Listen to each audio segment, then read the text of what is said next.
Welcome back to the Prep Lab. This is Math Lesson 220 on matrices.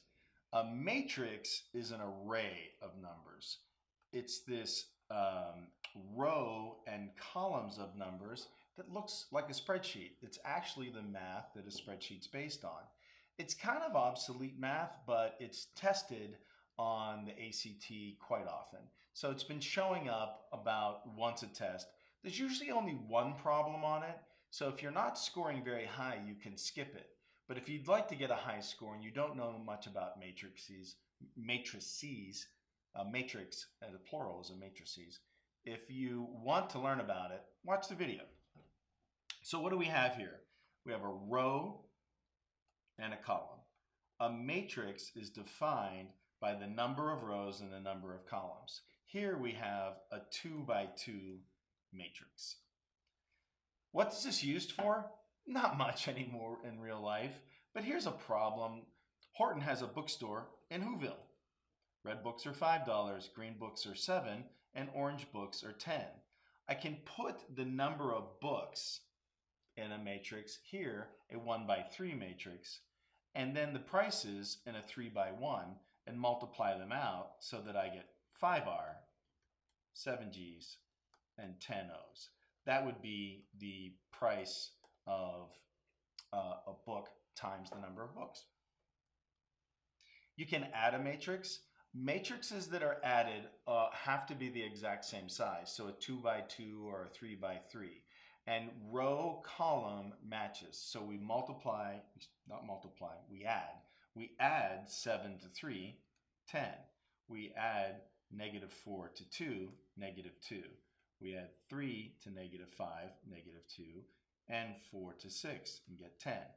The answer to this problem is the matrix 10, -2, -2, 10. A 2 by 2 plus a 2 by 2 gives us a 2 by 2.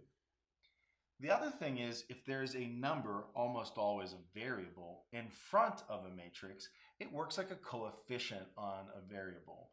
So this number A in front of the matrix that I've written here is called a scalar. And the scalar just multiplies out. So we have AX, 6A, 2A, and AY.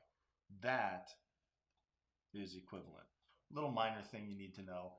A scalar is just a number in front of a matrix, and it works like a coefficient. Multiplying matrices.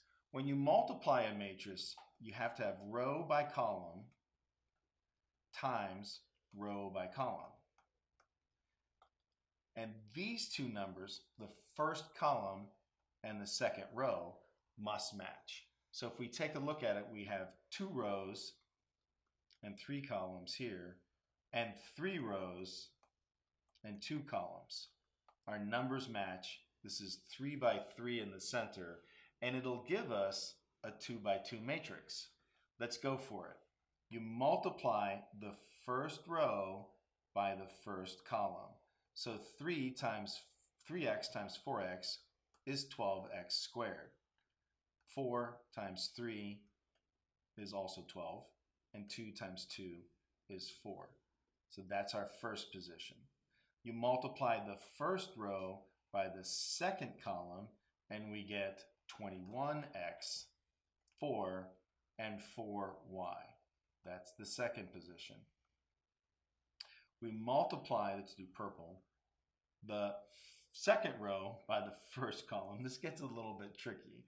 1 times 4 is 4x plus 0 plus 2y. And then the second row by the second column, 1 times 7 is 7 plus 0 plus 2y squared. And that we would have to simplify like terms, combine like terms. But a 2 by 3 matrix multiplied by a 3 by 2 matrix gives me a 2 by 2 matrix. I have a worksheet on this on the website. Practice multiplying matrices. It comes up about once every 4th or 5th test. So it's not a hugely statistical relevant problem, but once again, if you're trying to get a high score, it's something you need to know how to do. Lastly, this word determinate of a matrix. I copied this right off of an ACT. They give you the formula most of the time. In the 70 or so ACT tests that I've read, I've seen it twice that they didn't give you the formula. So that's a low probability problem, but it's good to memorize that a matrix determinant is A times B minus C times D. Given the matrix 8, 3, negative 5, 2, what is its determinant?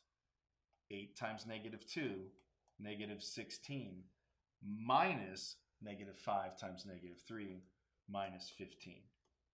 Negative 16 minus negative 15, these cancel out and become a positive, and I get negative 1. What the ACT likes to do here is put in variables and turn the determinant into a quadratic problem where you have to solve by factoring. You'll see that if you do the practice tests. And that's lesson M220, matrices.